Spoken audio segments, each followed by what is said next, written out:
My name is Brian Burgess. I'm 53 years old and have stage 4 kidney cancer.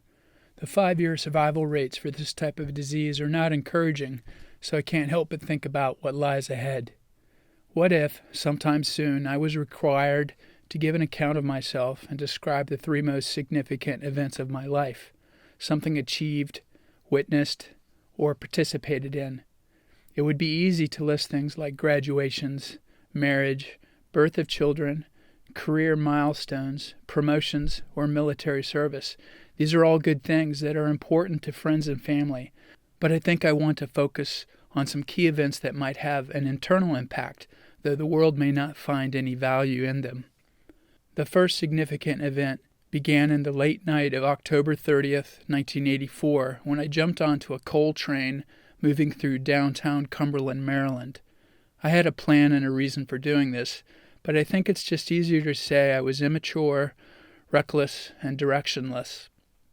The coal car I climbed onto was empty, so I was able to sit inside, shielded for the most part from the outside, but still bitter cold as the wind flowed in over my shoulders.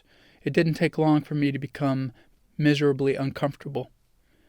As the train headed south through the mountains of West Virginia, I needed to find a way to get warm. I scrambled from car to car towards the engine. I was beginning to have second thoughts about this whole venture. It was easy enough to scramble onto the train engine and to lie on top, hoping that the engine heat would transfer to my freezing body. But the wind was even colder here. Things seemed to be getting worse than better. Now, several things happened at once. The train was slowing down as it approached a train yard. A light shone out from the engineer's cab. A dark figure with a flashlight in hand had opened the cab door and was rapidly coming towards me.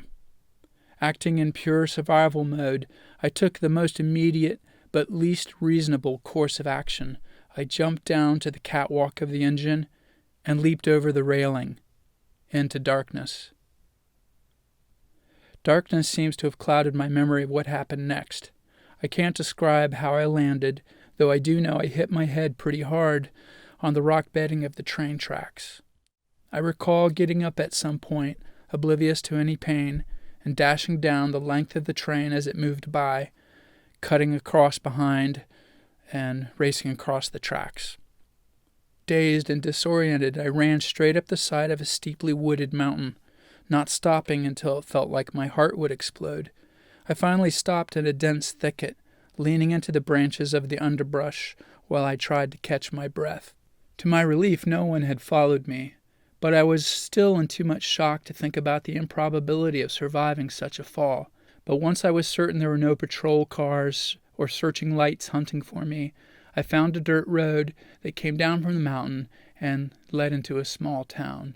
I tried to get some sleep on the steps of a one-room schoolhouse. Too cold to get comfortable, I walked out of the town before sunrise. After several miles, I passed a large radio telescope. Later in the morning, I found a main road and began hitchhiking. An elderly mother and adult daughter stopped to give me a ride. In the next town, I was able to buy a bus ticket to Morgantown, West Virginia. I arrived in Morgantown too late to catch the bus back to Cumberland. I needed a place to warm up before spending another night in the cold, so I bought a movie ticket to see The Razor's Edge starring Bill Murray. Using the theater restroom, I saw myself in the mirror for the first time in 2 days and was shocked to see I was covered from head to toe in coal soot and that dried blood had covered the right side of my forehead and face. I guess since it was Halloween, no one thought my appearance was alarming. I, however, was beginning to realize how reckless the jump from the train had been and that I should have been dead. After the movie, I found a park bench somewhere near and tried to bear the prospect of another sleepless, cold night. Later that night, I was approached by a kid on a bike with long blonde hair, white cowboy hat, and a white tank top. He appeared utterly oblivious to the cold. He asked if I needed a place to stay. Under normal circumstances, I would not trust such offered hospitality, but I was cold and tired, and I just responded yes. The kid led me on his bike through a few residential blocks of Morgantown to an old Victorian house with a large front porch. Without any ceremony, He led me inside and showed me to a room immediately to the left of the first-floor parlor. It was dark, but enough street light through the blinds showed me that there were 2 beds and one was already occupied. The kid pointed to the empty bed and said, "We can talk in the morning." Without hesitation, I shed my coat, shucked my boots, and crawled under the covers of the bed that, to this day, was the most comfortable sleep of my life. But I didn't sleep in. I woke up before dawn and snuck out of the house without a sound, like a thief in the night. For my part, I tried very hard to forget the events of those 2 nights, and never really stopped to think that, according to the laws of physics, I should have died, nor did I place much significance on the offer to stay in a homeless shelter for the night. It would take several years to accept the possibility that I had my first major encounter with a higher power, and had experienced grace in what would have been the worst moment of my life. Now I'd like to jump 20 years forward to the winter of 2004 and share my third significant event. I'll get back to the second very shortly, but it will soon make sense why I needed to jump out of order. I was in a homeless shelter, again, but this time I was there to help. There was an organization called Micah Ministries that operated a cold weather shelter in Fredericksburg, Virginia. At the time, the cold weather shelter was arranged on a basketball court of a low-income area community center. Volunteers helped by setting up and arranging sleeping cots, laying out sheets and blankets, and putting 2 pairs of new socks at each cot. Our interaction with the incoming homeless guest was fairly minimal. We'd serve hot soup and help folks find a cot and get settled for the night, but on several occasions, a few of them were quite intoxicated or out cold from an overdose. On one particular snowy night, a homeless man was passed out outside. We were not sure if he was dropped off or if he walked his way through the snow to reach the shelter. His boots were frozen, so I suspect the latter. I helped to drag him inside and took him directly to a cot. I was thinking I had done just enough to get this unconscious man laid out onto a cot, but then I saw those frozen boots on his feet sticking out from underneath the blanket, and thought he might not wake up in the morning if those didn't come off. So I took off his boots and wet socks, and put on a dry pair of new socks and tucked his feet back under the blanket. Sure, his feet were nasty and disgusting, and this action far exceeded my comfort zone, but it didn't kill me. So this was my third significant life event, come and gone without much notice. But I remembered that man, and often wondered, did he wake up the next morning? Did he survive the winter as a homeless person? Is he even alive today? Why is it a significant life event for me? Because it was a rare opportunity for me to pretend to be like Jesus Christ and have an encounter with the least, the lost, and the last.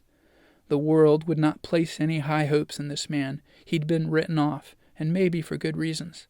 But now I was in a different place than 20 years previous. I had come to understand that there is someone who places high value in this man. This man was the lost sheep. How is it that I could view this situation this way, if but for a brief moment?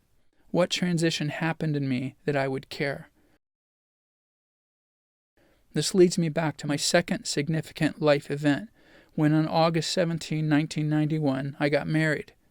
This was a great event for all the right reasons, but it was my bride's faith that introduced me to looking at the world through a spiritual lens that slowly changes my outlook from wanting to be selfish to desiring to be selfless. And not only did I enter into a relationship with her, but I also entered into a relationship with my higher power, who I now recognize as God. He was witness to our vows, and probably had been patiently waiting for me to come around to him for some time. My wife's profession as a licensed clinical social worker also exposed me to a whole world of people that I previously avoided, the least, the lost, and the last. This was all new territory for me, but several years of participating in a church family, attending Sunday school, undertaking Bible studies, and reading a few books by C.S. Lewis helped me to reorient my moral compass. I apologize if this sounds like boasting. Nearly 35 years after my first significant event, the one that I should have died in, I am still a work in progress. Sometimes the selfish me smothers all traces of the selfless me, but I repent, then I refine, and then I repeat. During all of this transformational process, I recognize that I have been living in borrowed time.